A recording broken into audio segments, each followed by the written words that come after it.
Hey there everybody, it's me, Jimmy Hoppa from Import Gaming for the win, and I hope this video finds you healthy and safe, especially given the circumstances here in 2020. Here with a video about my pickups. So, I didn't do any last year. It's something you don't see too often. So this is going to be all the things that I picked up in January, February, and March of this year. And what I'm going to do is split this up into two videos. I didn't think I bought too many things, but apparently I bought a lot more than I thought. So the first part will be just games and like game guides and maybe some accessories. And then the second video will be kind of like merchandise, promotional items, figurines, music, etc, etc. So I hope you'll check that out too and keep an eye out for it. I usually go on and on and on in the beginning, so I'm just going to get right into it. Start off with maybe some older games, and well, the first thing I'll probably talk about is something I was really excited to get. And this will be Gaiden, or the Legend of Gardic, as it says here. But this is a game from Compile for the Famicom. People know it as the Guardian Legend outside of Japan. And I used to actually own this game, but I just recently picked it up again. And got it for the box art mostly, but it's a really great game. Kind of Compile's really known for like their shooters, some of their great shooting games, like Alesta and all those games. But this is kind of a shooter action RPG hybrid. Really cool game. A couple years back now, wow, I got to talk to Moonitani, the founder of Compile, with my friend the Shmup Master, and he was doing a video on this game. She had to do the video, but we have an interview coming out soon, so when that comes out, I'll talk about it somewhere. But anyways, really love this artwork. It's not really that representative of the game itself, but it's a fantastic game, and I'm sure you know what it is. But let's take a look at the box itself. Very nice condition. Go back here, and I picked this up, of course, for the box art and everything, and it's a great game. Also wanted to have it back in my collection, but there's the cartridge. Very nice. IRM always published some great games back in these days. Here's what I got this thing for too. Unfortunately, the manual, you see a little bit sticky, because this tape was all corroded. But this is basically like brand new. Take a look how nice that is. Very nice, colorful manual. Some of the creepier enemies in the game.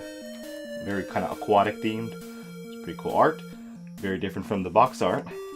But here's the reason that I got this one specifically, because a lot of times when you find like complete in box CIB copies of this game in Japan, it'll always be missing this one little component here.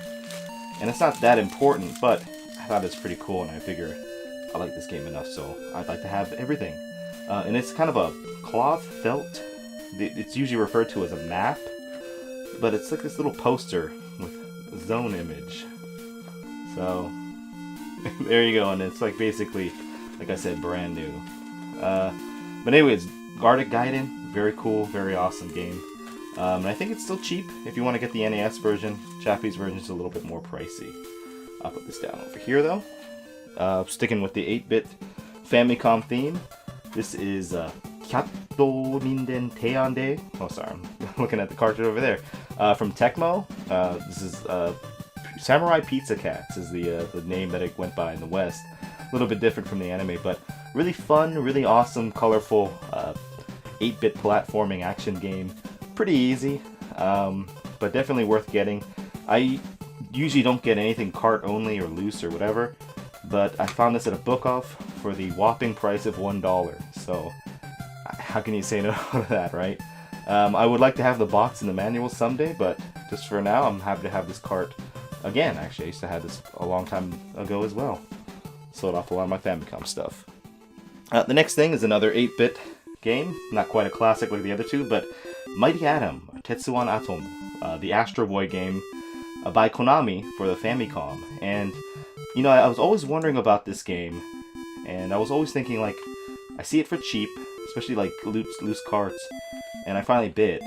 This wasn't very expensive. I was always wondering why it's so cheap, because usually Konami games, they carry a pretty heavy price for the Famicom, and it's pretty bad. It's a pretty, I wouldn't say god-awful, but it's pretty, I don't know, it's not really up to the kind of Konami stuff you would expect on the Famicom. But at least, you know, if you're a fan of the Astro Boy, it'd be pretty good. But anyways, just take a look at the cart real quick. Pretty good condition. It also got the kind of Konami style of the carts. Oh, this came also with the card. So Konami games back in the day used to come with these cards on the Famicom. You know, like YY Worlds and Getsufumiden. A lot of those releases around that time period had these cards. Numbered, serialized. A lot of these were made. But a lot of copies you find of Konami games on Famicom will not have the card. And then just a little simple instruction manual. Cute art, very Konami style, but the game's just it's just a little weird. One hit, one kill, and uranium is your health points. Next thing I'll talk about is something that you should all be familiar with. I don't have to go into what it is, but this is Yume Koujou Doki Doki Panic. Fuji Television for the Famicom disc. And this is something I also had once upon a time.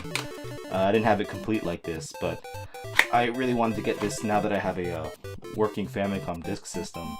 Yeah, like I said, I don't have to say anything really about this. This has been covered to death. One thing that's missing though is this little, I think it was like Mario and whoever the main character is, this little guy with the turban sticker in there. So not 100% complete, but I'm not going to complain. But yeah, really fun. And I also got a little guidebook for it. And I think the older I get, the less I'm interested in the games, and I don't go down this route yet, but I could always get some sort of like, you know, ROM pack or emulate, God forbid, online.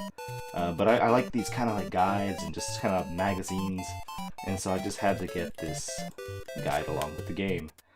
And yeah, just love the art on these old guides too, because they often had not official art, but they would hire artists to do kind of a lot of times with this game. I mean, it's pretty spelled out because the characters are already here, but a lot of times people had to get creative with what the characters would look like in illustration form. The next thing I got is another Famicom disc game, Titanic Mystery. And I got this because I kind of want to do a video on it. I think it's pretty fascinating. You play as one of 3 girls that, I don't think it really matters if you... They say they have different stats in the manual, but... or somewhere, maybe in the game. But you dive down into the Titanic, and what's interesting about this game is that it was released like a year after they actually found the Titanic wreckage. So I think that was in 86, and this might have been 87. This is published by Gakken. But yeah, it's kind of neat. Let me take a look at the manual. There's something kind of interesting in here I wanted to point out. They have a little manga here, and very cute art style. But hey, there you go. It's a naked chick in your Famicom disc manual. So really kind of cool presentation here. Has really large sprites, and got some supernatural elements. You get a little kind of adventure type of components too. You pick up items, you can sell them to investors, you talk to the press. But one thing that I hate about this game is there's this looping music track through pretty much like 99% of the whole game, and it's hard to kind of play the game. I have to probably play it on mute. But also got with that, because like I said, I wanted to do a video.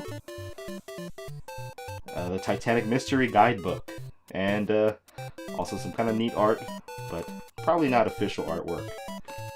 But this has a lot of cool little artwork in it too, and little like stuff like this I just kind of get a kick out of. And you don't really get this kind of stuff at all these days. It was a different era for sure. Secrets over here. But yeah, maybe I'll do a video on that someday. I just have to figure out how to find good music for it for the video, and also shut off that annoying music. And the last little 8-bit thing I think I got is The Legend of Zelda 2, Link no Boken, so The Adventure of Link. And I just got this because, I mean, why not? I mean, I had this game when I was a kid growing up, and in Japan it was only released on the disc system. I bought this thing as junk, and it works, but it does cut off sometimes, so I'll have to figure out a way to clean the disc. Oh man, I just love the Zelda 2 artwork especially. Those little stickers have been taken out. But look at that. That's the kind of Zelda game I always wanted to play. And I never really got that like in this kind of like feeling from a Zelda game. Maybe the closest thing was like the Super Nintendo game. One thing that unfortunately doesn't come with this version, or this copy that I bought, is the artwork on the inner hard case. But anyway, that's disappointing if you're trying to go for a kind of a complete thing, but it's not gonna. I'm not gonna lose sleep over it. I'm kind of going with portable theme. This is the Tactics Ogre, the Knight of Lotus, or Tactics Ogre Gaiden, the Knight of Lotus Deluxe Pack. And if you see this little tiny text, Lawson Limited Deluxe Pack. So Lawson is a convenience store in Japan, and I guess that they must have had their own special edition of this game. It's not too far-fetched because convenience stores often do have pre-order bonuses or I guess their own special editions. But I'm a big fan of the Ogre series. I never really talk about it here on the channel, but it is one of my top 10 video game series of all time. And I love this game. I had this game growing up on Game Boy Advance. This is a little box that it comes with.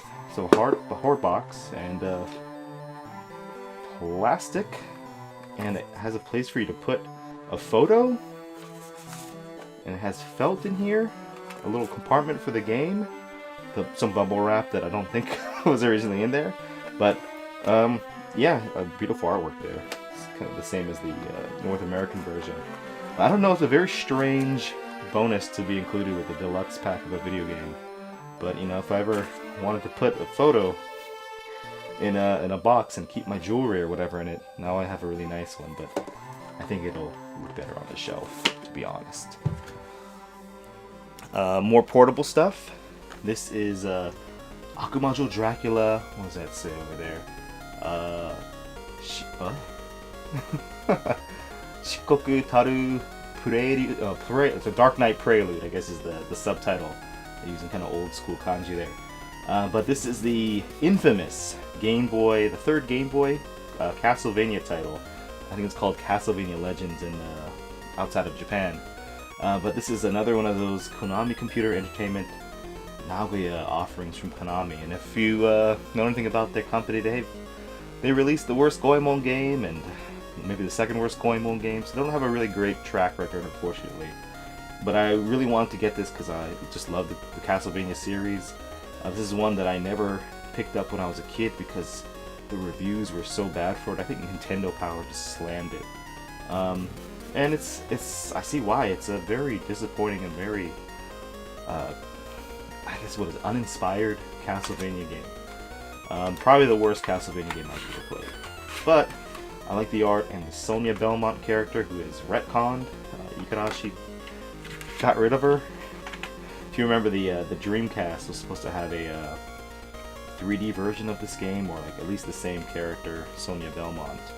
But like I said, she's no longer with us. Really cool anime style for the characters in the game. You see it a little bit in the game, but man, the game is just so disappointing. Stupid zombie pits. Oh, anyway, I'm gonna go off on a tangent. But yeah, that is Akumajou Dracula Dark Knight Prelude. Next thing, another portable game. This is the Namco Gallery Volume 1, and this is a little kind of a 4-pack series of games that Namco, kind of series they put out on the Game Boy for some of their older titles. Konami did the same thing as well. And I think also Taito did the same. So you can get like these little packs like after these games were released years later. This comes with Battle City, Garegga, Mappy, and Namco Classic golf game. And it's really cool, and as you see, it's got Super Game Boy support, so that means it has those special borders and kind of special color palettes. I love, I don't know about Namco Classic, and I'm not too familiar with Battle City, but I love Mappy and I love Garegga, so those are two of my favorite old school arcade games. But here's the manual. All nice in color. Don't you miss manuals? And here's the game. So not really much I can say about it. It's good old-fashioned fun. The versions on here seem to be a lot harder though than the arcade and like the Famicom NES ports. Anyway, next, going on to the GameCube. Let me put this over here real quick. This is the Phantasy Star Episode 1, 2, and 3 trilogy. So PSO trilogy. And what this is a 3-pack, or actually it's a 2-pack, of the GameCube Phantasy Star games that were released. Really cool artwork. With a little special outer cover. So here you go. These games aren't really expensive. Episode 3, Cards Revolution, is what killed the series in a way. It killed the momentum it was having. It was a card-based kind of RPG game. Never really got into it, and I didn't even bother recording footage for this episode because it's not my cup of tea. Not a big fan of the card things. But this version does come with some cards, fitting enough. So does the keyboard controller that was made for this version specifically, and a little kind of special memory card. So I mean, that's kind of cool. But it's, I wish it wasn't this version. I wish it was for this. This is Phantasy Star Online Episode 1 and 2 Plus. And I already actually have both of these games standalone, but I wanted to have this pack because I'm a big fan of Phantasy Star Online. It's actually another one of my favorite game series that I never really talk about. But last year I started playing this game again, and I put a lot of hours into it. Played it alone and played it with a friend in co-op. And this is the version I think I like the best, even though I was a big into the Xbox version originally. But yeah, Phantasy Star Online. Can't play it online, can you? But actually you can on the GameCube. If you have one of these. This is the broadband adapter for the GameCube. And I've been looking for a nice copy, or a nice boxed, what would you say, copy? A nice boxed version of this adapter for a long time. So a little bit later on, maybe I'm gonna hook up my GameCube. It's actually hooked up right now. But hook it online and find a third, like a private server and play. There are a few for Japanese players and there are a few for English speakers. So maybe I can get the best of both worlds. Yeah, I mean, simple adapter here, but they're getting kind of hard to find. And maybe one day I'll do a stream about this. But hey, if anybody wants to play Phantasy Star Online with me, let me know. My co-op buddy is gone now, so so I'm just gonna be playing solo until I play it online.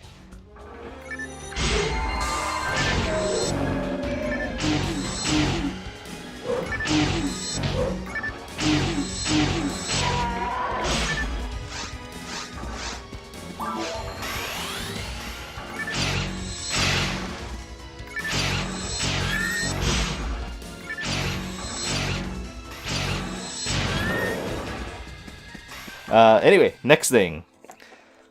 Go into the 16-bit stuff for a little bit. This is Bare Knuckle.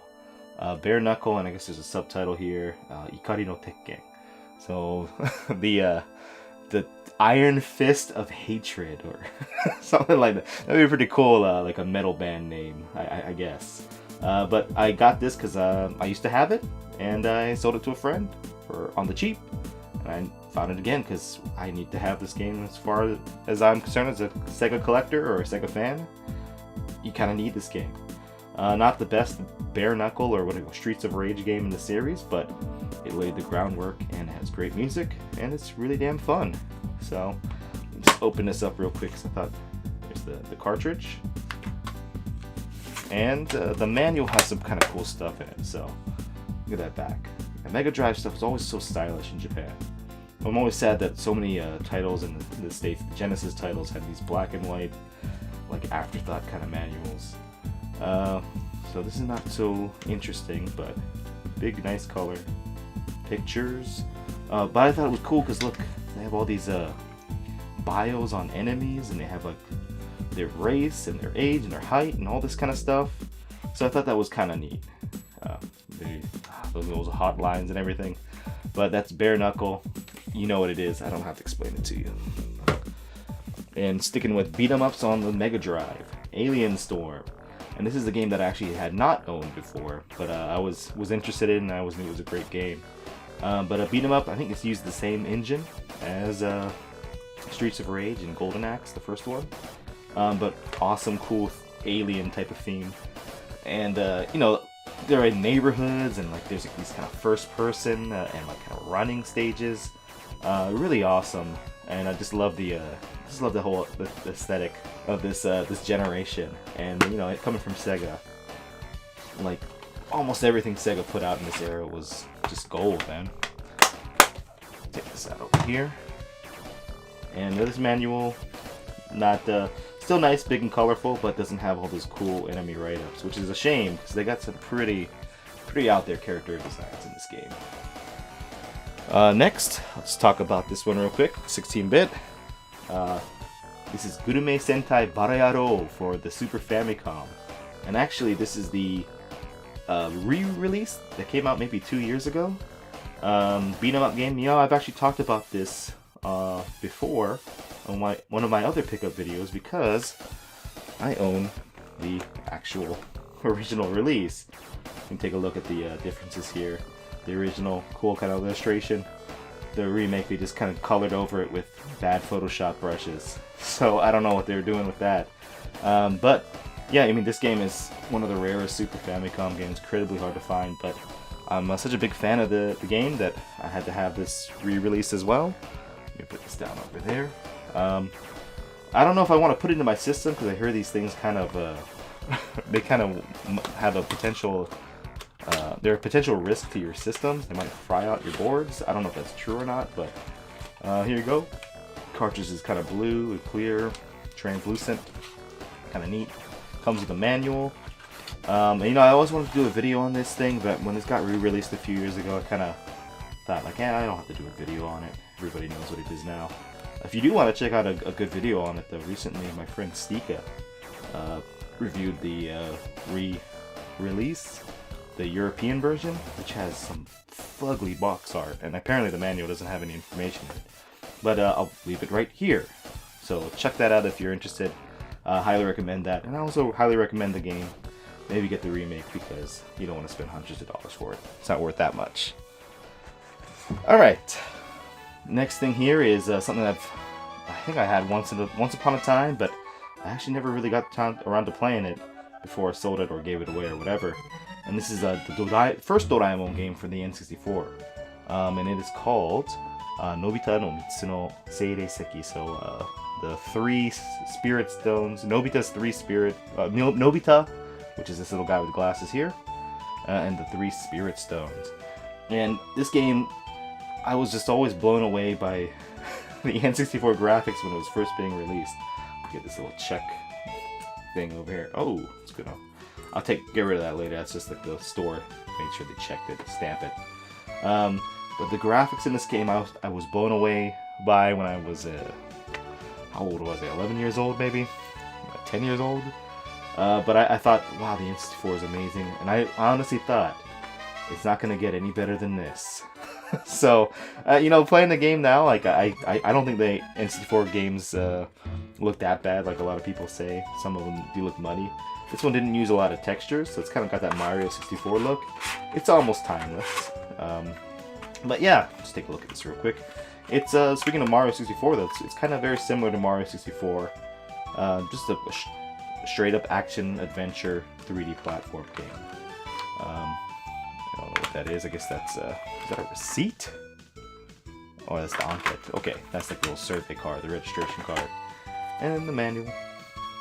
Doraemon. If you, I remember reading about this in a magazine. I actually have it back there. It's an old Game Fan magazine, I think, and they called him the Garfield of Japan. I don't know about that, but it's a cool game. Maybe I'll put some more time into it. Next thing. Let's take a look at these PS2 games. So right over here is the Akumajou Dracula again, but this is the arcade version. I think it's called Haunted Castle, probably in English. But this is part of the Oretachi Geisen Zoku series. So basically, Hamster over here, who you might know now from recent times, they do a lot of like arcade downloadable ports on PS4 and Switch. Maybe Xbox One? I don't have one, so I don't know. Actually, I don't have a Switch either. But yeah, they did this big series on the PS2 of old arcade ports. And this one, of course, is Castlevania. So, our Haunted Castle. And I had never played this before, even though I knew it existed. I heard it was really hard. It doesn't look hard when you see the demo playing, but it is pretty tough. Big sprites, kind of a weird graphical style, kind of ugly, but and also it's 480i, I believe, so it's interlaced signal, so it doesn't look that great on the TV. But one thing that's cool about these is that they come with these kind of like special 7-piece sets, and as you see, these are what are included in the package. Let's open it up. So one thing that comes with, of course, is the game. There's a 100 yen coin. Arcade games in Japan traditionally have always been 100 yen, which is about a buck. More back then too. They come with a little collectible card. So I have a few of the games in this series. This is probably the coolest one that I own. So a little collectible card. It comes with this kind of instruction card, and on the back, actually a little ringed. You can put it in a little notebook if you want to. Comes with a soundtrack with sound effects and a special DVD. And the DVD has kind of promotional videos. This one has a no-miss run up until stage 4. It says stage 3. And this kind of stuff, it's not really that great, but it also comes with like kind of a little guidebook. So, you know, there you go. And try to balance the thing so I don't drop everything. And a little guide, or a little instruction manual, sorry. But yeah, I think it's kind of cool having these sets. I've been looking for a complete version of this. A lot of times when I find these, this game itself, it's missing some of these pieces. And if you're gonna go, it's not that cheap. If you're gonna invest that much into one of these games, you might as well have everything that comes with it. But yeah, it's pretty cool. I like it. And another thing, PS2. This is the only other PS2 game I got, and this is the Ichi-ni no Tant-R and Bonanza Brothers Sega Ages 2500. So it's another one of those series where they have old games in it. This is an early entry in Sega Ages, Volume 6. So when D3 was still doing it.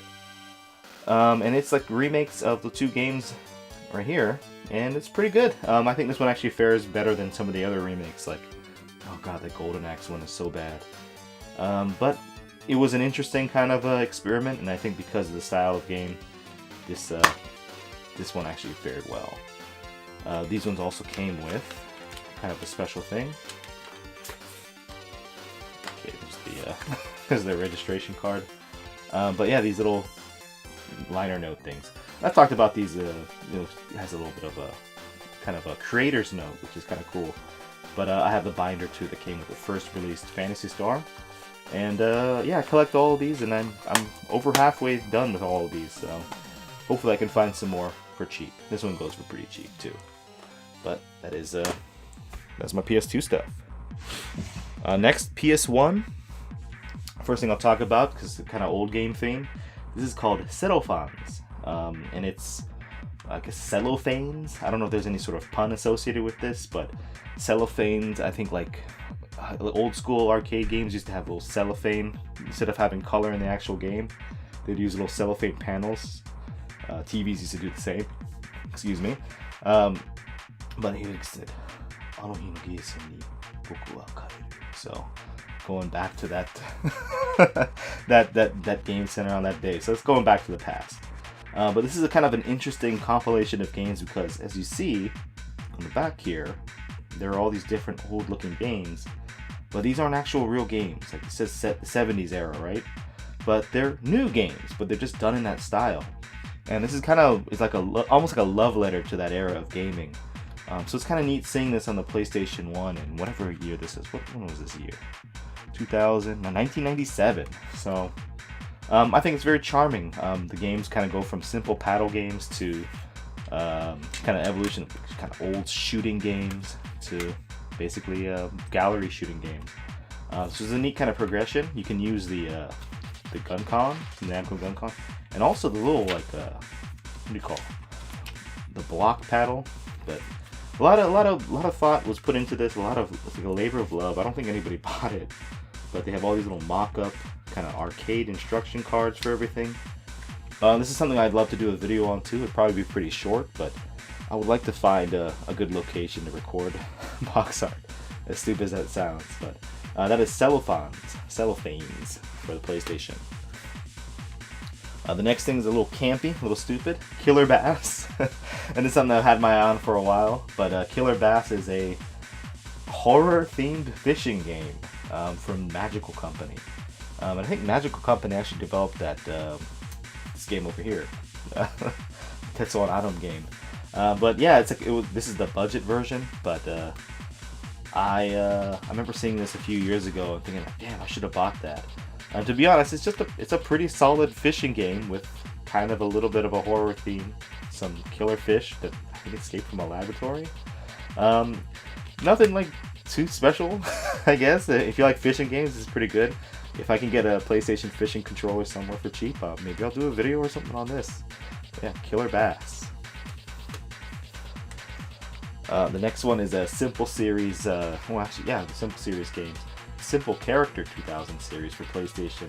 The Block Kuzushi, or the Block Breaker, but this one is Cyborg 009.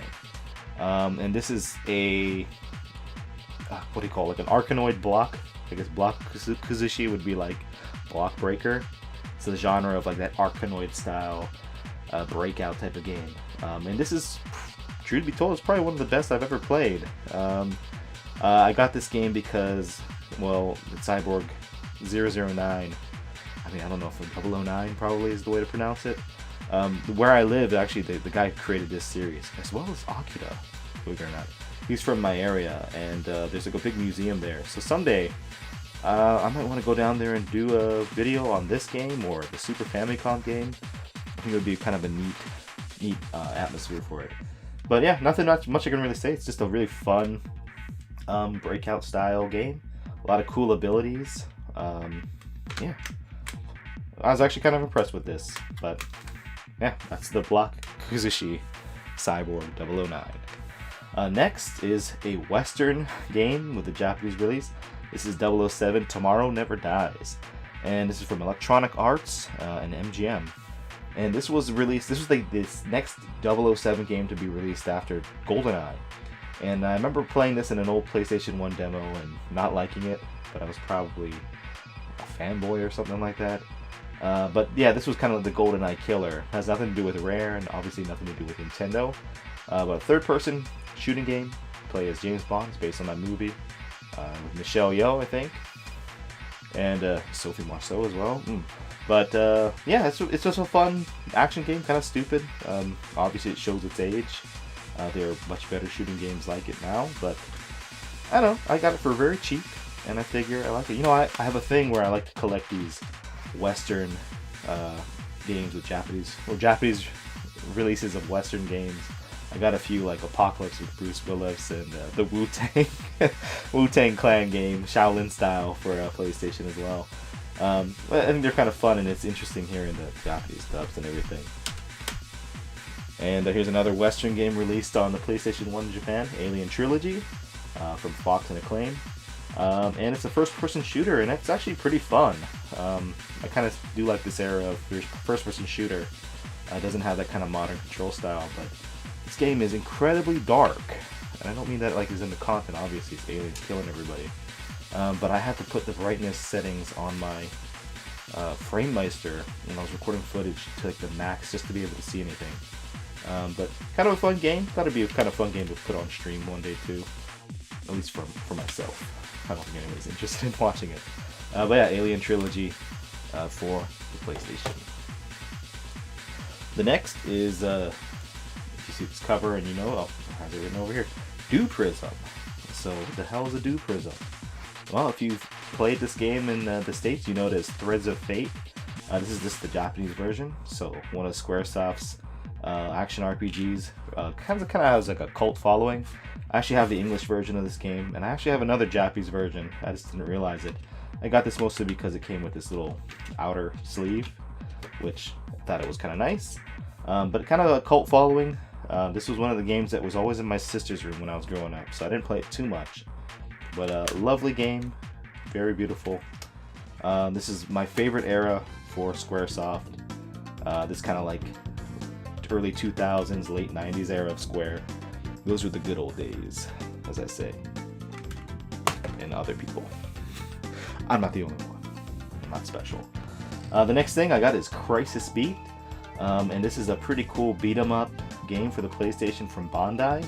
You're on this ship, you get like 4 different players to play as, you can have co-op play. And actually I thought I had this game for the longest time, but the game I actually had, I have it with me here, is Crisis City from Takara, and this game is terrible, so don't buy it. But Crisis Beat is pretty cool. And I think this, if you like beat 'em ups, I mean, there's not too many that you can choose from on the PlayStation. and even fewer of them are 3D. I thought it was a pretty good direction. Could be kind of boring by yourself, but pretty good production for a game that you would think would be a budget title. But I guess it wasn't. How much did this thing cost? 5,800 yen? That's actually not that bad. But yeah, definitely fun. I think my friend Sarumaru is a big fan of this game. I think he's talked about it on either his channel or Radical Reggie's channel. One of them guys enjoy this game, but maybe check out those channels if you're interested in this one. Yeah, Crisis Beat. And the next two PlayStation games, I don't really have to talk about too much, but because I've done videos on them. And this is Ganbare Goemon Kurunara Koi Aishigekka no Kuroi Kage. And I did a video on this like 4 years ago maybe. And I have the non-best, Konami the best version released, but I found this for like $5 and it came with the spine card and everything. Look at that wonderful disc. So I just figured, might as well get it, just so I can have it complete. I'm buying like alternate like best hits versions, alternate covers for some of the Goemon games, just so I can have a truly complete collection. But yeah, one of the worst games, like I mentioned earlier, Konami Computer Entertainment Nagoya. Oh boy. But if you're interested in that game, I have a very old, dated video on it. And this is Ganbare Goemon Ooedo Daikaiten, which I used to say on that recently because I put out a video on that like a month ago. But yeah, I had all the versions of that except for this one. So I had the PS1 books, the original, and I just needed this just for the video and just for completion's sake. So if you're interested in wondering what this game's all about, well, watch the video. It's probably the one right after this one on my channel. But yeah, fun game, liked it.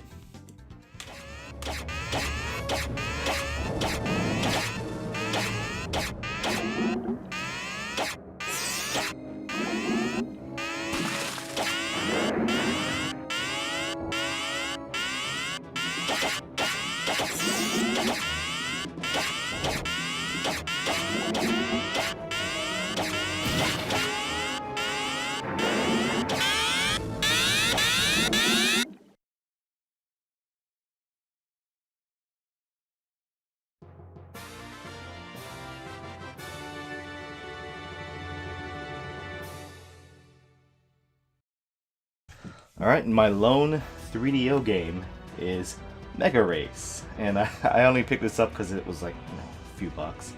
But I pick up things for the 3DO whenever I see them. I have a pretty impressive collection of 3DO, and it sounds like a hipster thing, but 3DO's, some of it's so bad it's good. But this is just a simple racing game with some really weird FMV. Open this up real quick. But yeah, not a very good game. The aesthetic kind of reminds me of the Running Man movie, if you've ever seen that with good old Arnold Schwarzenegger. Yeah, but Mega Race, mega bad, but the Japanese dub is pretty interesting for this guy. The next thing is a Sega Saturn game, Real Sound Kaze no Regret. And this was from Warp, who made the D series. And I can't remember his name at the top of my head, but the creator of D and the Warp founder, really interesting dude, really interesting history. He passed on a few years ago, but I don't know. I think somebody's done videos on that stuff, on that subject before, but definitely look into the history of Warp and like 3DO and Saturn and PlayStation especially. But this was a sound novel type game on the Saturn, a game that could be played. Kind of cool cover over there. Game can be played if you're blind, I believe. And I think the instruction manual is even in Braille. One thing that was kind of cool about this is why I got this copy finally, was it comes with these little herb seeds. So I wonder if in 20 plus years after its release, if these still grow. Give me the manual here. Yeah, there you go. Some kind of Braille there. So kind of a very, very interesting release. Like I said, I don't really have to talk about it too much because people have talked about it already. But yeah, pretty neat. Real Sound Kaze no Regret. My lone Saturn game from this set. Let's see. Next thing, Berserk, and this is actually a dupe of mine.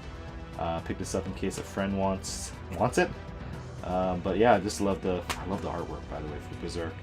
A really cool game, ultra violent. I had this growing up, and this is actually what introduced me to the Berserk series, which is one of the best. Some infamous recent entries that I've not seen, but I've seen the memes, kids. But really great Dreamcast game, and surprisingly cheap. It's only like 3 or 4 hours long anyway, though. Next is another dupe, Marvel vs. Capcom 2. I don't have to say anything about that other than awesome Japanese artwork. This is a game that I spent many hours playing, and I never really got good at it, but I always had fun playing it. So, Marvel vs. Capcom 2 on the Dreamcast. Here's one I was always looking for, Pen Trisalon, or Pen Triathlon. This is like a Dreamcast launch title, and it actually got a Western release too. And I remember it was critically panned at the time. But yeah, a little wacky kind of like penguin guy thingy racing game. Unfortunately, I'd show you some footage of the game here, but this copy doesn't work. I don't know if it's my Dreamcast, and there's sometimes some Dreamcast models I've had in the past wouldn't play certain games, but there's kind of a bit of a deep cut. It looks like somewhere on the disc. This was like a couple bucks, so I didn't lose out too much, but maybe I'll try to find a disc. So that was a little bit of a bummer, but whatever. And the last thing, I just got this because it was cheap, is a Sega GT Homologation Special, I guess.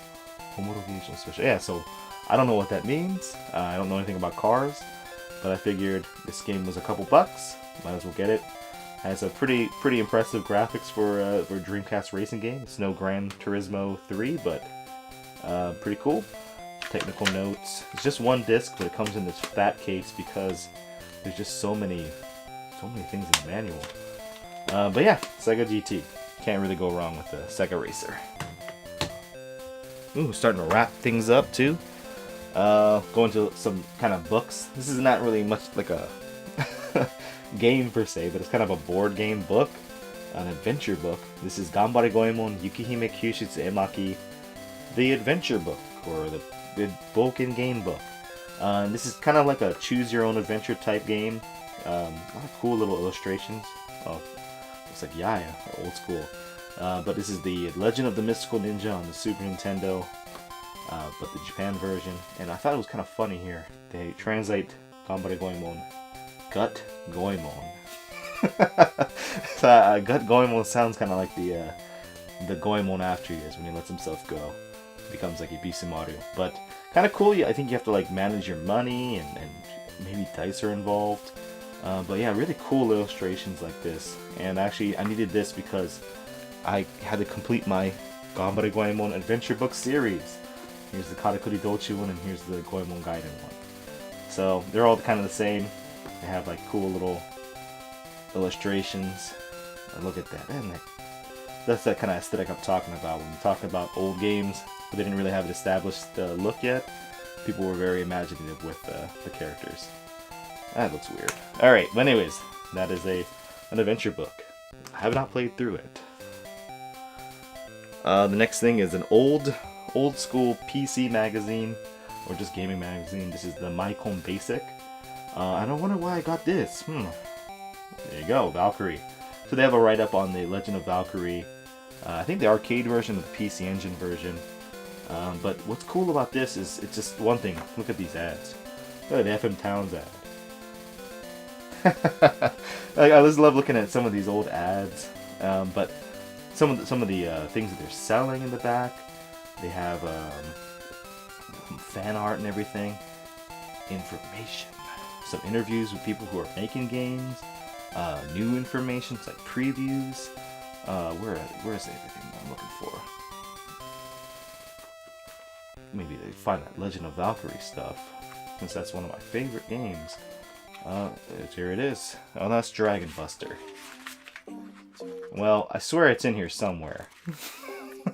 Just enjoy the ASMR. Actually, don't do that. Don't encourage that.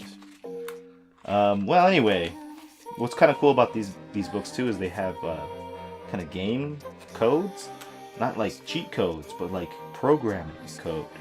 So, if you wanted to program these games using like BASIC and all those kind of old programming languages, you could. So all these, just countless pages of different games you can code yourself. And I am stupid, so I can't do any of that stuff. But I can just imagine if you could, this would have been a great magazine. And this came with a little supplemental magazine as well.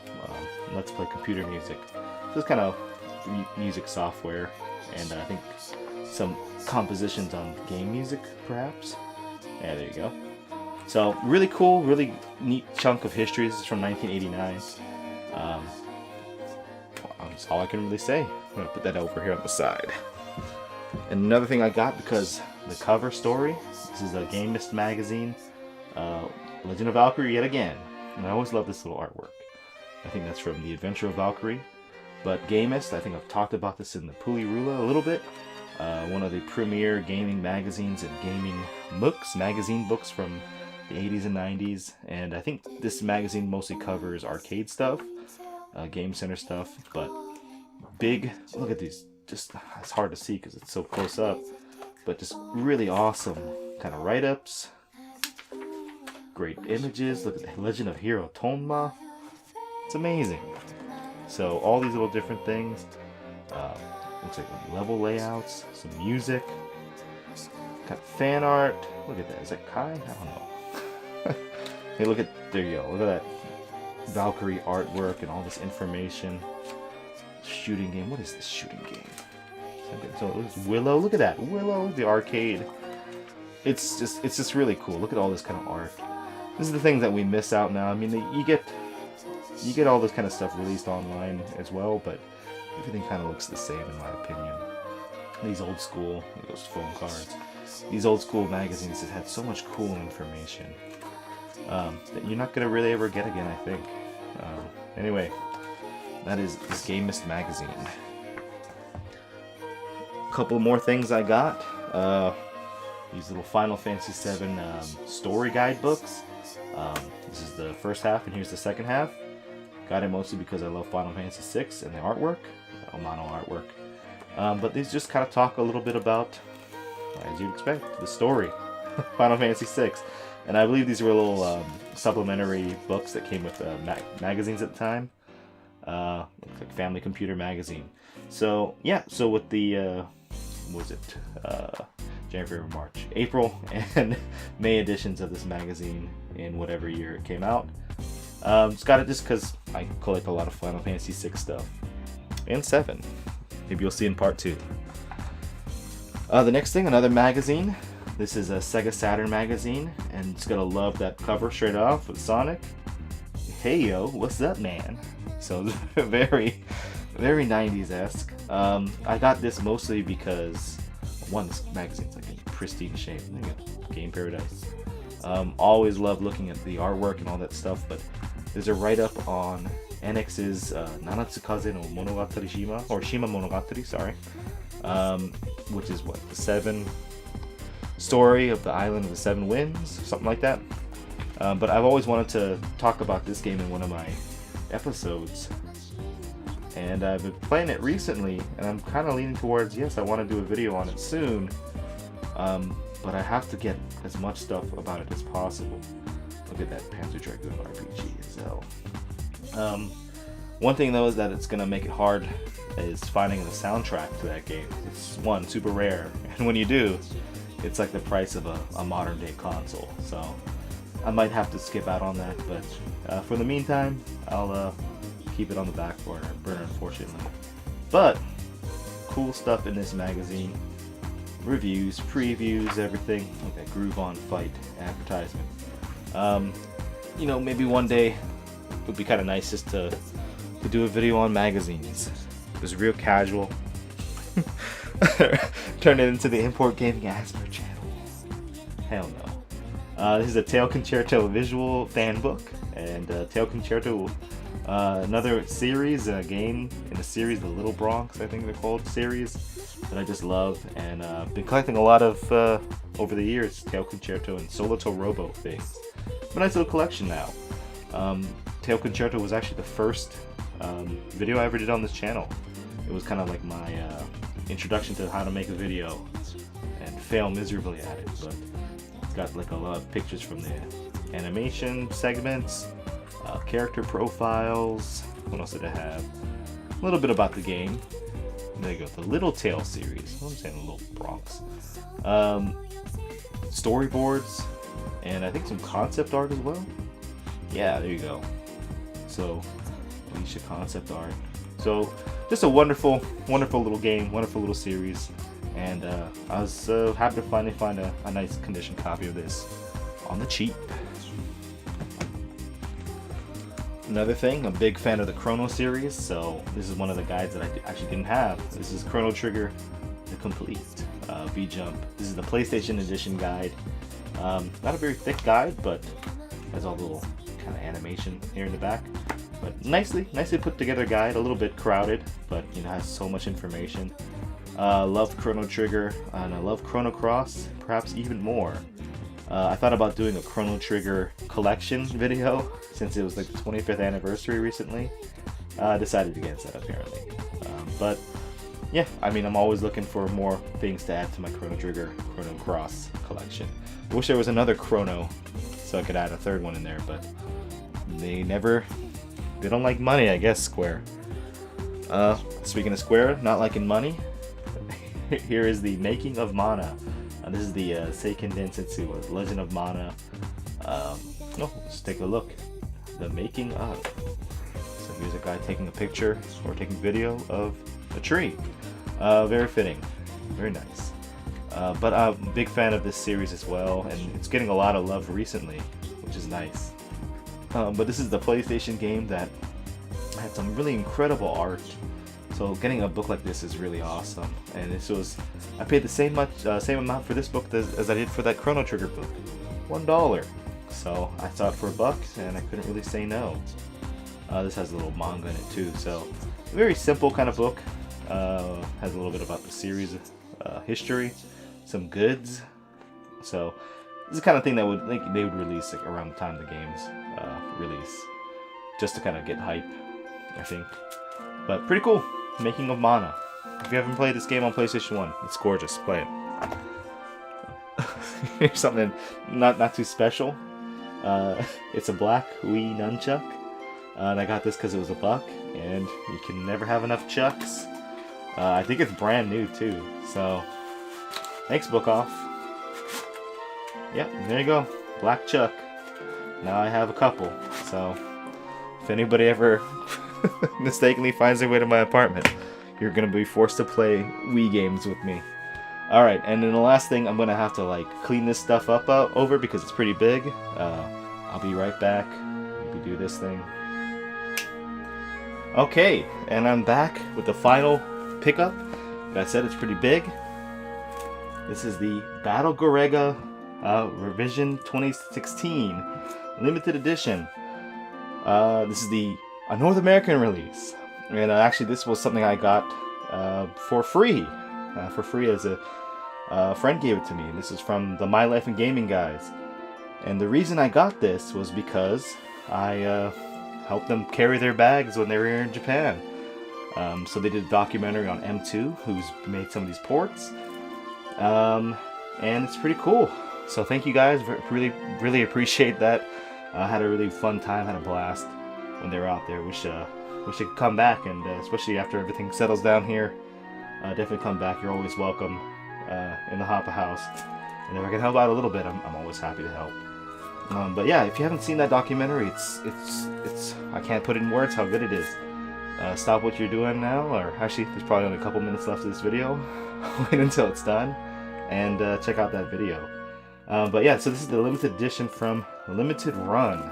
So here's the back, and this is my first limited run game. So I figured I'll just open it up here.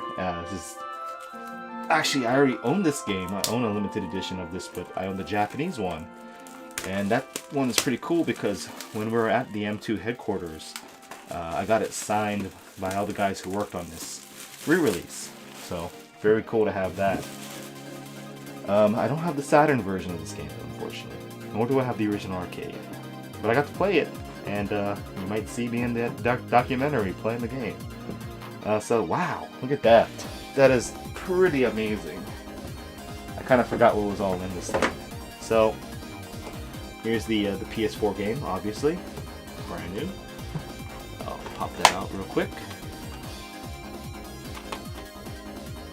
If you do not play this game, it is extremely fun. It's was it Toa Plan, Rising, or this Sega Saturn box, which that is pretty cool. I think the design is a little bit gaudy with that limited run, but hey, whatever. They made the game, or they made this version of the game. So that's pretty cool. So do we have a kind of pin or something like this? There's a postcard. Some postcards. Oh, that's pretty awesome. So some very cool looking postcards. I do like collecting those things. This pin, look at this, it's already been smashed in a little bit. Hold on, just do that. Yeah, it's got a little pin. Sweet. The original soundtrack. It's pretty cool. Wish it was in a jewel case, but hey, they gotta fit it in here somewhere. Operator's manual. Like an old replica of a flyer, like a chirashi, or this is the arcade. It might just be like the arcade card. This would be it right here. Wow, that's cool. A little glossy, glossy too. That's awesome. And is this a vinyl? Oh my God, I think that is. So let's open it up. Looks like it's a vinyl. Let's see, record, vinyl record for the game, which has a pretty kick-ass soundtrack. Unless this is the Laserdisc. Oh, that would be very exciting for me. I love my Laserdiscs. Alright, let's take a look at that. This looks like there's two. And actually, I have another vinyl that I got recently. It's fitting enough. You'll see it in part 2 if you decide to click. This is hard to pull out. Alright, here's one of them. The A. Oh, that's cool. Oh, that's very nice. Well, I definitely have to get myself a vinyl player now. Look at that artwork. Oh, that is so cool. So AB on that. And, you know, I think also in this, in the game itself, there's actually a documentary. The documentary I was talking about earlier can be viewed. So, I'll have to pop in. Actually, just gutted my PlayStation 4's hard drive. Deleted everything off of it, so I might not be checking that out for a while. But wow, look at that! They're real fancy with these records these days with these designs, right? Kind of looks like blood. It's a little bit grotesque, but I like it. C and D. That is pretty awesome. Well, like again, thank you to the My Life in Gaming guys for this gift.